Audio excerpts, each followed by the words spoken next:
katta tijoratni, katta harom tijoratni tashladingiz. Juda katta daromaddan voz kechdingiz. Katta mansabdan voz kechdingiz. Nima? Ketishingizga ertasi kuni, keyingi hafta shop bitib ushlatib qo'yadi deb kutyapsizmi?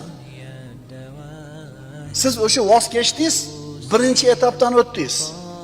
Endi uni yoqiga Alloh taolo sizni vaqt bilan sinaydi. Chidaysiz 1 yilmi, 2 yilmi, 3 yilmi? Oho, domla 3 yil kutamanmi? Mojid 10 yil kutasan. Uni kim hal qiladi? Fa'alul lima yurid. Alloh xohlaganini qiladi. Xolasa 6 oy sinaydi. Xolasa 1 yil sinaydi. Lekin mana shu 1 yilmi, 3 yilmi sinovdan o'tasan, varanglagan qimmat mashinani minib, boshi shikarni yashariding, birdaniga piyada bo'lib qolding. Arzimagan oylikka ishlaydigan bo'lib qolding. Sen isbotlaysan, Alloh seni qo'llashga loyiq ekanligingni. Allohning rahmatiga loyiq ekanligini isbotlaysan. Kimga?